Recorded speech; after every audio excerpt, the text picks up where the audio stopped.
Hello and welcome to a new video. Today I'm going to talk about myths that a lot of people have that are, didn't mean to hit that, that are untrue about reptiles, and a lot of them are snake related, and some are just generalized. So I have a little list typed out here, so start with the first one. I know a lot of people who don't like snakes and reptiles particularly think that snakes are slimy, and they're not. They're actually very dry and smooth. They are not slimy at all unless they go through slime. I've heard this one a lot. There are a lot of people that think that snakes will measure you to, prepare you to eat and to make sure they can eat you, and that is very much not true. The story of, the woman who took her snake to the vet and the snake was laying alongside her in the bed to measure to see if it could eat her, not true at all. They don't do that. They're ambush predators. They don't measure up the prey like that. They just kind of assume that looks small enough and they go for it. And they also have a specific predator prey mentality. They know what is their food and what isn't. That's why in the wild you don't see snakes attacking people that often for food, because even the large snakes that can eat a person, which is only two really, the reticulated python and the green anaconda. The green anaconda, there are no recordings or no reports of them eating a person. There are reports of a reticulated python eating people, but it's very rare, and it's a very, very rare, like I said. But it's usually people who are too small, or not too small, much smaller than like the average adult in like America. So snakes just don't do that. They're, like I said, they're ambush predators. They'll wait and they see something that's about the right size and they just go for it. They don't lay next to it like, yeah, I can probably do that. They don't do that. Another one, people think that all snakes are venomous or all snakes are out to get you, no matter what size they are, they can kill you. And that's just not the case. There are, 3,800 species. Let me look that up real fast. See, how many species of snake are there? Pretty sure it's like 3,800.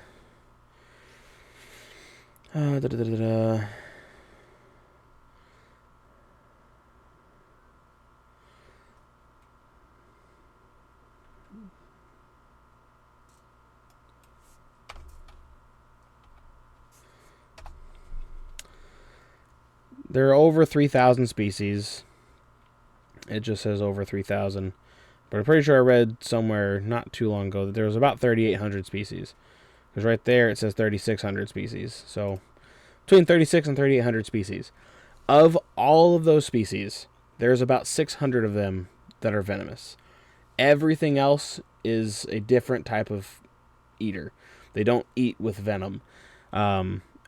So not only is not even half, but not even most of all snakes are venomous, and not even most snakes could kill you if it wanted to.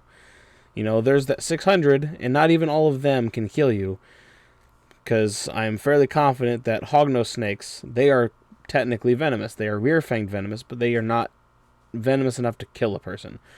They can make you swell up and might burn a little bit, but it's not going to kill you. They're basically harmless. It's the equivalent of a bee sting if you're not allergic to it. So, no, not all snakes are venomous. They're not allowed to get you, and no snake is out to get you. Not a single one. I can promise you they're not. I've heard a lot of people say the only good snake is a dead snake, and I cannot tell you how much that drives me insane. Because the idea that all snakes should just die because someone is afraid of them is ludicrous to me. That is insane. Because the way I look at it, that is the equivalent of saying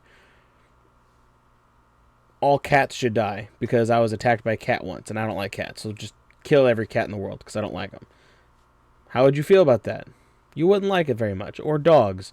Or any animal for that matter. It's not okay to have that mentality just because you're afraid of something. But because people are afraid of snakes, and it's a very common fear, and it's not a cute, cuddly, furry animal, no one really seems to care that there are people that have that mentality. But I can tell you, reptile people, we care. It drives us insane. We hate it. So no, snakes are extremely beneficial, far more than your cat ever was. Snakes keep rodent populations down. They keep disease down. They help prevent house fires because mice and rats will chew through the wiring in your house and cause fires. They help reduce that number.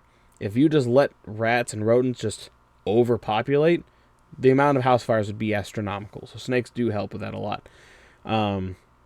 They help with the spread of disease because they eat the rats and mice and rodents that spread fleas and disease. So make no mistake, snakes are excessively beneficial to have around your property. And I highly recommend that everybody who's watching this and share this video so other people can see too. But research the snakes that you have around you.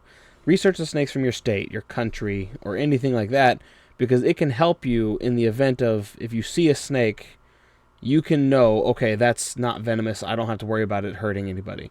Or, oh, that's a rattlesnake. I need to keep my kids away from that, my dogs away from that, me away from that, etc. Or it just gives you a base knowledge of how to protect you, your family, loved ones, and your pets if you know what animals are near you at all times. Okay. Next one. A lot of people say that reptiles will only grow to the size of their enclosure, or they will grow indefinitely to fit their enclosure. Completely false. Completely false. So you can have a ball python in a 15,000-gallon aquarium or set up an entire bedroom for it. It's never going to grow to the size of a Burmese python or reticulated python. They just don't do that. They max out around 6.5 feet, and that's a big one. They average around 5.5 feet.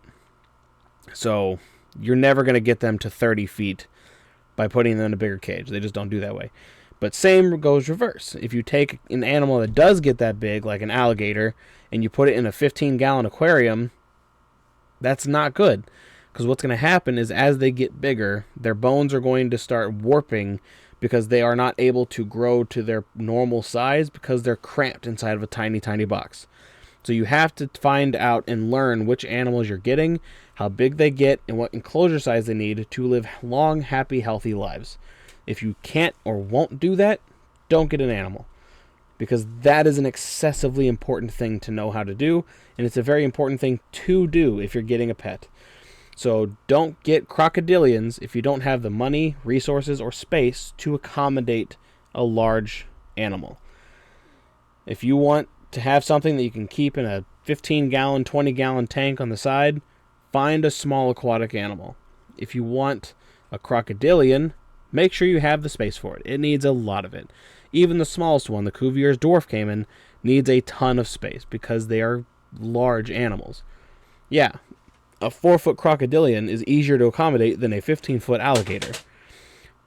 But a 4-foot crocodilian still needs a massive pond, plenty of ground space, the ability to bask, it needs to eat a lot of food, and it takes a lot. You're not going to just do that in an apartment. So really do your research, make sure you know what you're getting into before ever buying it. And trust me, I can tell you from experience, when you impulse buy animals, it doesn't always end bad, but it makes it much harder on the keeper to provide the proper enclosures. And I've made those mistakes, and I've corrected those mistakes, and I've rehomed animals that I just could not possibly provide proper health or proper care for. And I've learned from those mistakes, and I won't do them again. So at this point, unless it is a rescue, like someone just, hey, I can't take care of this, can you take it? I'll figure something out, But I'm not going to go to a reptile show and be like, oh, I want to get this alligator, and just buy it and bring it home. It's like, I'll figure it out later. No, I won't do it. It's too expensive, too risky, and frankly, highly irresponsible. So I don't do that anymore. Let's see. A lot of people think reptiles in general are emotionless, and that is very much not true. Not the truth.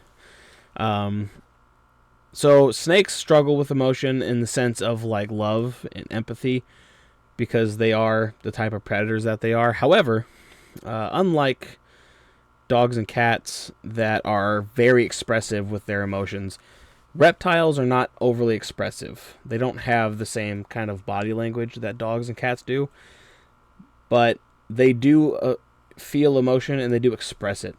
You just have to know how to read their body language. So when it comes to reptiles, and I've noticed this with monitors and even crocodilians, turtles, lizards, snakes, all of them have their own unique ways of showing emotion. So when it comes to emotion in the sense of like love, snakes for sure don't really have that. They learn to have trust. So if you can build a trusting relationship with a snake, or any reptile for that matter, you've done wonders to create a relationship with that animal. So I don't mean to hit that. But let's look at an Asian water monitor, for example. They are very skittish animals. They are not fond of socializing typically, but if you raise it from a young hatchling, and you raise it up and you work with it all the time, it's going to be like a dog. It's going to come up, sit in your lap. It's going to be happy to be around you. It's not going to be aggressive. It's not going to be, whippy. They all have bad days like we do, but for the most part, you can build a pretty solid relationship with some of the smarter animals in that kind of regard. But if you never work with it, you just basically just put food in a bowl, put it in there, and shut the door and never work with it, it's going to act like it's a wild animal and be scared of you. Because it doesn't pick up on the fact that, hey, this is the person that feeds me. It's just another person. It might be a predator. I need to stay away from it. You have to go and work with it, but you have to work slow to build the trust. They do learn to trust. They know what's safe, unsafe, fear, and aggression, all of that is, and they know what trust and distrust is. They don't have the same range of emotions, but they do have emotions. And you absolutely can build bonds with your reptiles. Okay. Some people think that turtles can leave their shells. They cannot. Their shells are a part of their skeletal structure. Their shells are their spines and ribs. So don't ever try to remove a turtle from its shell. It will 100% die immediately, because that is a part of their skeletal structure. And on the same note as that, a lot of people think that they can't feel with their shells, but they absolutely can. So their shells are kind of like our fingernails. They're made... That's the washer. They're made with keratin, like our hair and fingernails are. The scutes are. So there's the bone, and then there's skin, and then there's the scutes. And the skin has nerves and blood vessels running through it to keep it healthy. And the scutes are the protective layer on top. So they absolutely can feel with their shell. Every time you pet a turtle shell, pick them up, scratch, they feel all of that. They have nerves on the shell. So yes, they absolutely can feel with their shells. Apparently some people think that reptiles are boys-only types of pets, and that is very much not the case. Reptiles can be great for anybody. If you're someone who doesn't want a high-energy pet like a dog or a hyperactive cat, but you want something that you don't have to worry about, oh, I need to feed it twice a day, I need to make sure it's got, free range of the house, and it can't get out the windows, it can't do this, can't do that. You can get, something like a ball python or corn snake, leopard geckos, things of that nature, the smaller animals, and keep them in an enclosure that's less maintenance, but a great animal to have, because they're very well behaved for the most part. You're going to have your little spicier ones, but for the most part, they're all very tame and easy to handle animals. But you don't have to be a boy to do that. There's plenty of female YouTubers who have hundreds of reptiles who do way better than I do, even. That do way better than some other YouTubers and other keepers that I've known. There are, women who do so much better than I've seen with some men even. So it is very much not just a boy pet. Let's see, where was I at? Alright, so apparently a lot of people think that Komodo dragons are not venomous. Some think they are venomous. I'm here to tell you they 100% are venomous. They have venom. There was a lot of controversy going back and forth between it just being, bacteria in the mouth and actually venom. But it has been determined that it is in fact venom, not just bacteria. Now, venom is venom because of enzymes and whatever, but the bacteria doesn't help. It definitely makes it more dangerous still. But yes, Komodo dragons 100% are venomous. Some people apparently think snakes only eat once or twice a year.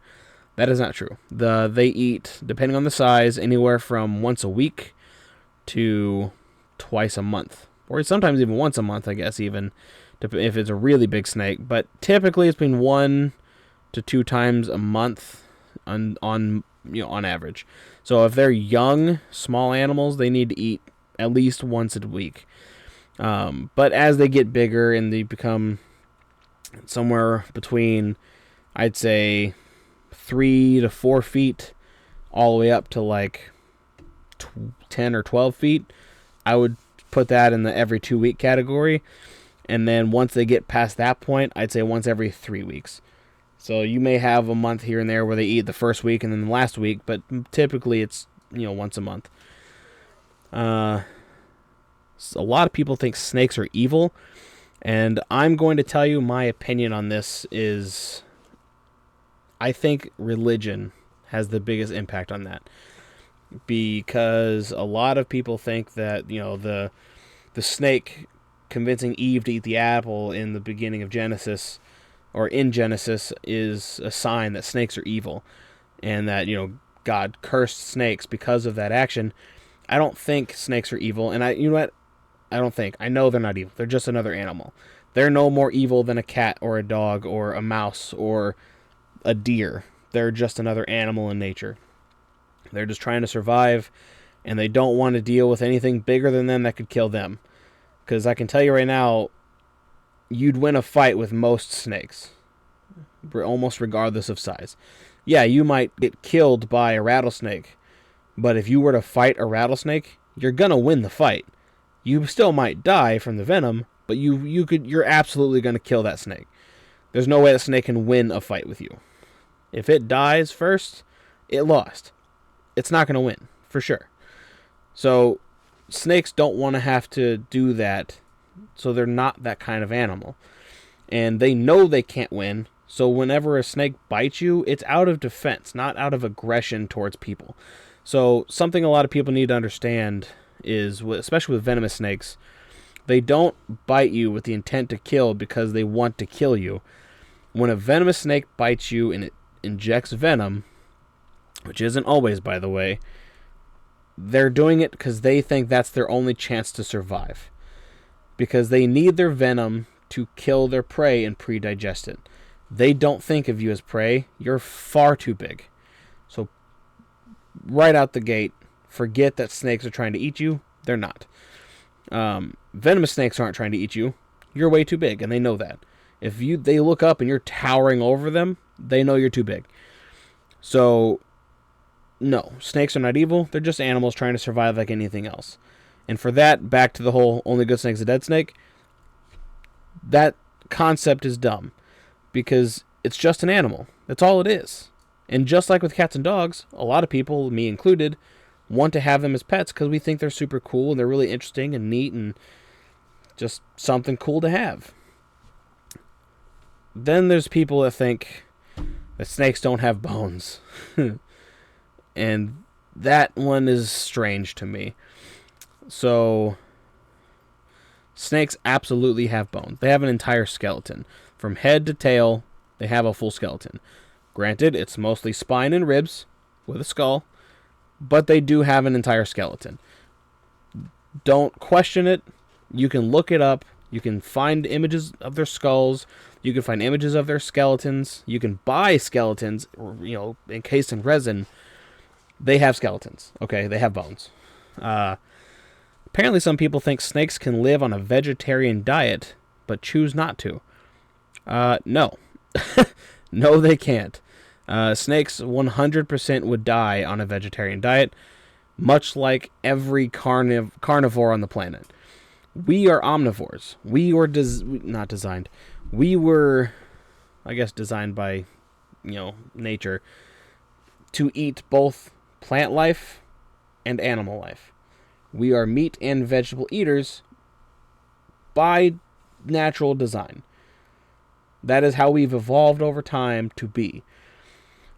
So regardless of, you believe in that or not, even if you do believe that we were, perfectly designed, we were still designed to eat meat and veggies.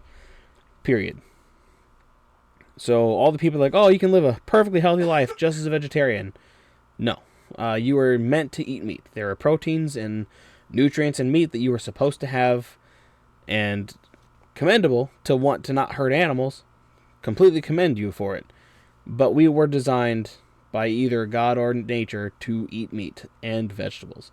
We need both. But no, snakes are 100% carnivorous. They do not eat plant matter. They can't eat it for a long... if they get a little bit of grass in their mouth when they eat a mouse, it's not going to kill them. But they can't eat just plants. They need the protein from the rats, the calcium from the rats, to help them survive and live. Reptiles need friends to be happy. No. Most of the time, no. Most reptiles are not social animals, and when you see them together in nature, it's usually for a couple of reasons. One, there's a big enough food source to go around. Two, breeding. Or three, they just happen to be in the same place at the same time, or limited resources such as basking space. So like I know when you're out on the river, you'll see a lot of turtles basking on the same log. That's not because turtles are social, but it's because that's a limited basking spot, and they all go there because it's easy to get away from predators on a log in the water than it is on the edge of the water where a bobcat can snatch them up. So no, they don't need friends to be happy as long as their needs are met. They have food, water, heat, hides, and they're left alone.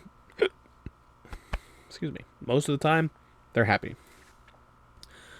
Reptiles don't bite. That one's weird because I feel like most people who are afraid of reptiles are afraid of being bitten by a reptile. And so with that being said, reptiles 100% can and will bite if they feel the need to. Some are more prone, such as snapping turtles.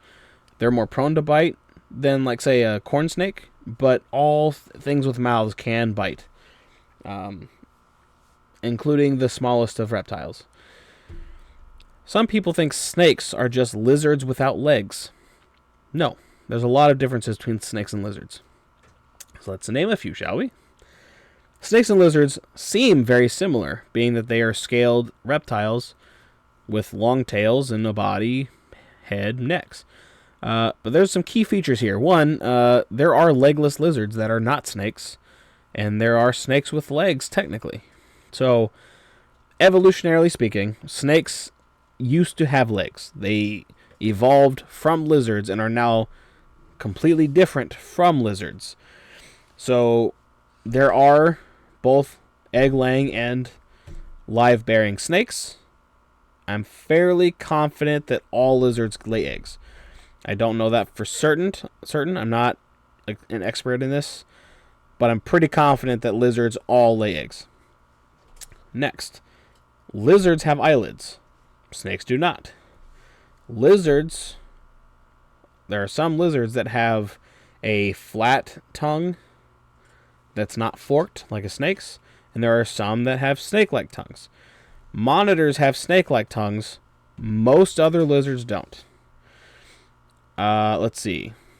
There's obviously the obvious answer of legs. Snakes do not have the third eye on the top of the head that a lot of lizards do. The teeth for lizards and snakes are very different. Snakes have very thin, tiny, needle-like teeth that are used for grabbing onto prey and keeping it from running away. Constrictors specifically, but it also helps make it easier for them to eat. Because when they bite the prey can't slip out. So they can kind of inch it down. Lizards don't have that. Some have sharp teeth, some have little, ribbed teeth, but there are also vegetarian lizards like iguanas, and there are insectivorous. I think that's how you say it. Insectivore lizards, and though there are snakes that will eat insects such as copperheads, insects don't make most snakes' main diet. There are insectivore snakes that are like worm eaters, but typically they're the thread snakes and things like that. Let's see. There are no lizards, to my knowledge, that have heat pits like pit vipers and pythons do. But as back to the snakes with legs, evolutionarily speaking, they have little spurs by their cloaca, which if you don't know what a cloaca is, it is the exit hole at the end of all reptiles that they pee, poop, and breed from. So a lot of snakes will have these little hooks on the sides of their spur, or their cloaca. They're called spurs, and those are what's left of their legs. And they are functional. They use them to hold on for mating, and super weird, but super cool.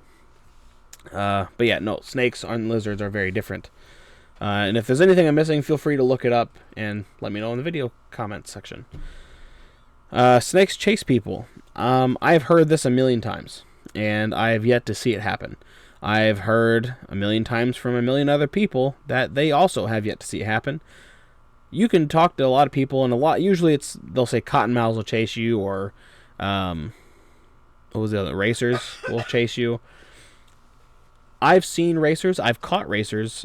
I've seen cottonmouths, and none of those snakes have ever chased me.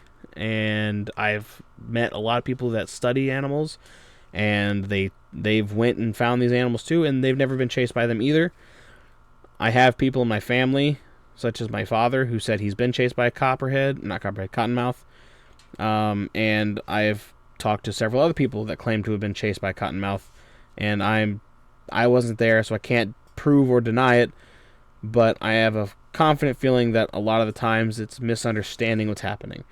A lot of people that think they're being chased by a snake, it's usually because they're in the direction of that snake's home, or that snake's hide, or where it knows it's safe.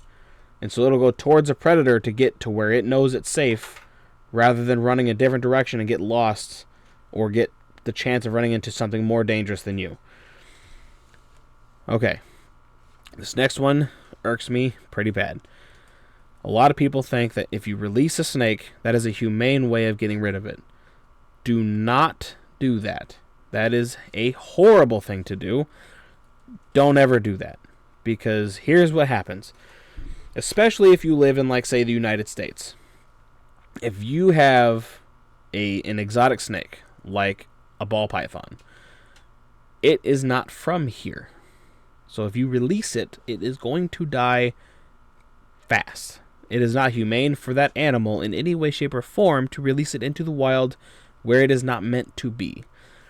Do not release it into the wild. Don't. Ever. No. And that goes with any reptile. Or any animal, for that matter. It doesn't matter if you have a parakeet, or if you have a tortoise, or if you have a cat or a dog. I don't care if you have a pet hamster. Do not let it outside. Don't let it go. Terrible idea. It's going to die. Just don't do it. It is horrifically inhumane, and if it is done too many times, you could dramatically affect our ecosystem. You can see the damage down in Florida, where the iguanas and the pythons and all that are taking over, because there are parts of our country that are tropical, that can sustain exotic reptile life. The problem is we already have existing reptile life here. We already have a set ecosystem that is already having havoc wreaked on it. So we need to not do that. We don't need to, add to the problem. We need to find solutions to the problem, and preferably without just killing and slaughtering a bunch of animals for no reason. Alright, this next one is a specific thing. A lot of people think chameleons change color to blend into their surroundings, and that, I think, is because of media. A lot of cartoons and movies tell people that. That's not what they do. Chameleons change color to communicate. They'll change to one color to let you know they're ill, or they're unhappy, or they're sick, or they're cold. They change colors to reflect their moods as a way of communication, not to blend into their background. Sometimes it does help, but it's not intended for that. That's not what it was like. It wasn't like they did that on purpose. It's just something that they do that helps them communicate how they're feeling or behaving, or how the environment is affecting them. Alright, so this is the last one on my list, and then I'll end this video. Reptiles will give you salmonella. Here's the problem with that. Yes, they absolutely can. Snakes, turtles, lizards, all of them can give you salmonella. Chicken that you eat has a higher chance of giving you salmonella than reptiles do, because it's raw meat. Reptiles, as long as you wash your hands, you eliminate that risk. I've been keeping reptiles for over 10 years now, and I can tell you with confidence I've not once had salmonella because of safe practices. I wash my hands when I'm done handling them. When I clean the cage, I wash my hands. I wash everything. Not to be like a germaphobe, but because it's smart to not let yourself get sick on purpose because you just want to skip washing your hands one time. It takes 20 seconds. Just wash your hands.